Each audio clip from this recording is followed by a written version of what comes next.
Friends, welcome to serial mini bites channel. என்கிட்ட சந்தேகப்பட்டு கேட்குறேன், இல்லை மாமியார் வீட்டிலேருந்து மாறி இருக்குன்னு கேட்குறியான்னு முத்துவை பார்த்து கேட்குறாங்க. மீனா கவரிங் நகையினால தானே கழட்டி கொடுத்தா. கல்யாணத்துக்கு அப்புறம் கொஞ்ச நாள் மீனா தானே போட்டிருந்தா. அப்போ கூட அவள் கவரிங்காக மாற்றி இருக்கலாமே. ரவி சொல்கிறாரு, அண்ணி தெரிஞ்சே எப்படி கடையில் போய் நகையை வைக்க பார்ப்பாங்க. ரோகிணி, முத்து திட்டுவாருன்னு மீனா சொல்லாமல் கூட இருந்திருக்கலாம்னு சொல்கிறாங்க. முத்து சொல்கிறாரு, இந்த திருட்டு வேலைலாம் பார்க்க ஒருத்தன் இருக்கான்.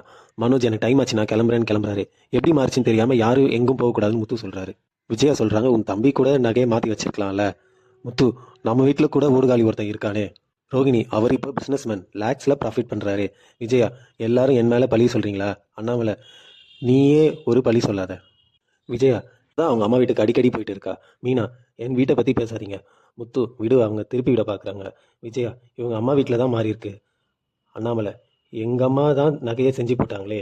விஜயா, அவங்களும் கவரிங் நகையை போட்டாங்களோ? அண்ணாமலை, எங்கள் அம்மா பற்றி சொன்னால் அவ்வளோதான். விஜயா, ஒருவேளை நகை செஞ்சு போட்ட இடத்துல கவரிங் போட்டாங்களோ? பற்றி லாஜிக்கே இல்லாமல் இருக்குது. மீனா வீட்டில் கவரிங் நகை போட்டாங்கன்னு சொல்கிறீங்க, இப்போ பாட்டி கவரிங் நகையை செஞ்சுட்டாங்கன்னு சொல்கிறீங்க. மனோஜ், இவங்க 2 பேரும் தான் ஏதோ ட்விஸ்ட் பண்ணியிருக்காங்கம்மா. விஜயா, என் மேலே பழி சொல்லாதீங்க. ஸ்ருதி, போலீஸில் கம்ப்ளைண்ட் பண்ணலாமா? மனோஜ், நம்ம ஃபேமிலி விஷயத்த போலீஸ் வரைக்கும் போகணுமா? அண்ணாமலை, போலீஸ்லாம் வேணாம். முத்து, இந்த கோல்மாலை நானே கண்டுபிடிக்கிறேன். விஜயாவும் மனோஜ் ஒரு ரூமுக்குள்ளே பேசிக்கிறாங்க. மனோஜ், எங்கே மாட்டிக்கிட்டோம்னு நினச்சம்மா, நீங்கள் சூப்பர்மா. விஜயா, முத்து நான் சொன்ன விஷயத்த நம்பி இருக்க மாட்டான். நீ ஒருத்தன் தாண்டா பாடா படுத்திட்டு இருக்க. மனோஜ், நான் என்னம்மா பண்ணுவேன்? விஜயா, சீக்கிரம் அதே மாதிரி தங்க நகை வாங்கி வச்சிரு. மனோஜ், 4 lakhs வேணுமேம்மா. விஜயா, என்ன செஞ்சாவது பணத்துக்கு ஏற்பாடு பண்ணு. எது கிடைச்சாலும் என் மேலே தான் பழிய போடுவாங்களோ? முத்து, பாட்டி மேலே கூட தான் பழிய போட்டாங்க. எனக்கு மனோஜ் மேலே தான் சந்தேகம். அது எப்படியாவது கண்டுபிடிச்சாகணும். மனோஜ்கிட்டயே ஃபோனில் இந்த கவரிங் நகையை பற்றி கேட்டால் தெரியும். மீனா, மனோஜ் உங்கள் குரலை கண்டுபிடிச்சிருவாரு. அதான் ஸ்ருதி இருக்காங்களா, அவங்கள வச்சு பார்ப்போம். முத்து, எனக்கு மனோஜ் மேலே தான் சந்தேகமாக இருக்குது. மீனா, அந்த ப்ராஃபிட்டில் தான் எனக்கும் சந்தேகமாக இருக்குது.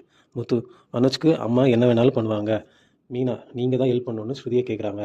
முத்து, ஃபீட்பேக் வாங்கினா போதும், நீங்கள் வேறு குரலில் பேசணும்னு ஸ்ருதிகிட்ட சொல்கிறாரு. ஸ்ருதி, நான் பேசுகிறேன். ரவி, இது ரிஸ்க்காக இருக்கே. முத்து, என் ஃப்ரெண்டு ஃபோன்லேருந்து பண்ணுங்க அப்படின்னு சொல்கிறாங்க. ரோகிணி, மனோஜ் ஷோரூம்க்கிறாங்க. மனோஜ் அங்கே தூங்கிட்டு இருக்கிறத பார்க்குறாங்க. மனோஜ் தூக்கத்தில் 4 lakhs பற்றியும் வீட்டில் நடக்கிற பிரச்சனை பற்றியும் பேசிகிட்டு இருக்காரு. ரோகிணி, என்ன வளர்றன்னு கேட்குறாங்க. மனோஜ், அது கனவு. ரோகிணி, நீ ப்ராஃபிட் பார்க்குறத பற்றி மட்டும் கனவுல யோசிச்சா போதும். இந்நேரமாக பார்த்து கிரிஷ் கால் பண்ணா. மனோஜ், அதே செல்லம்மா ஃப்ரெண்டான்னு கேட்குறாரு. இதே டைமில் ஸ்ருதியும் மனோஜ்க்கு கால் பண்ணுறாங்க.